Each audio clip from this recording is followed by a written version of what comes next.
सोते देखा तस्वीरों में, किस तरीके से प्लेटफॉर्म में बैठे थे, किस तरीके से सीढ़ियों पर बैठे थे, बिना खाए पिए क्या इंतजाम करके आए होंगे।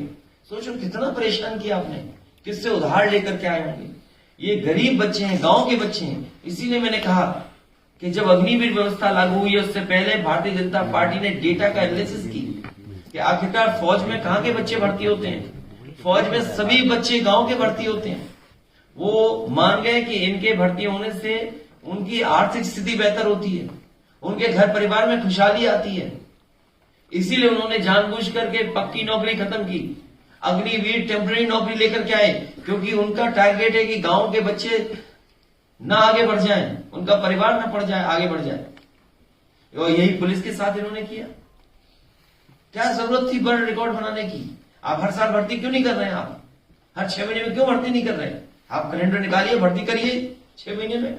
बहुत से तरीके हैं सरकार अपना सकती है, क्योंकि सरकार पे इंफ्रास्ट्रक्चर है, सरकार पे बजट है, सरकार पे पैसा है।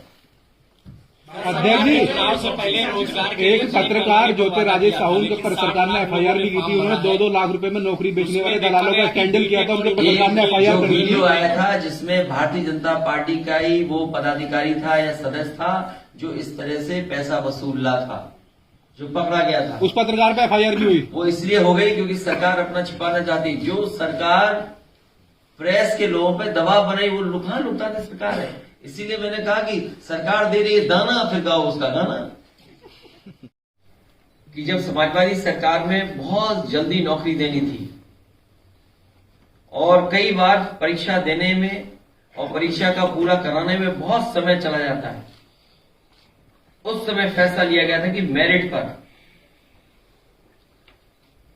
अगर नौजवान चाहें और उनकी मांग हो तो सरकार को इस पर विचार करना चाहिए कि जिस तरीके से पहले पुलिस की भर्ती हुई थी कोई उंगली नहीं उठा सकता।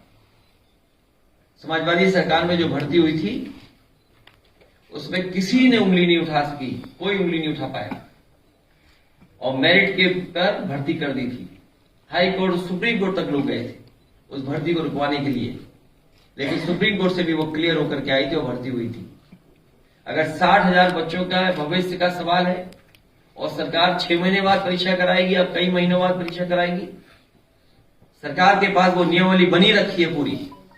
अगर सरकार चाहे तो 2 महीने 3 महीने में भी नौकरी नौजवानों को दे सकती है। तो कम से कम सीटें सरकार बढ़ाए और मेरिट से नौकरी दे दे, वो नौकरी में कोई उंगली भी नहीं उठा पाएगा। मेरा सवाल ये है कि पेपर लीक हुआ, जब पहली बार लीक हुआ आपने कार्रवाई क्या की?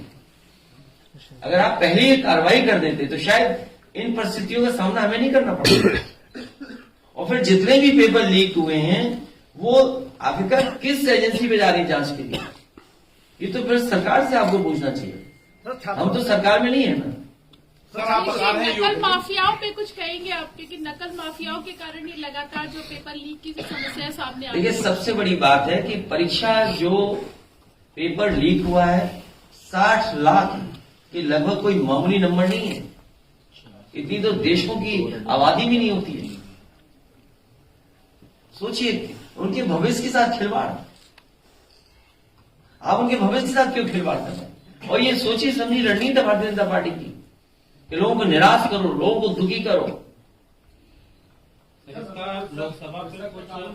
मैंने आपको गणित बताया, 60 लाख अगर हम हिसाब किताब माँ बाप को भी मिला दें तो 1 करोड़ 80 लाख होते हैं।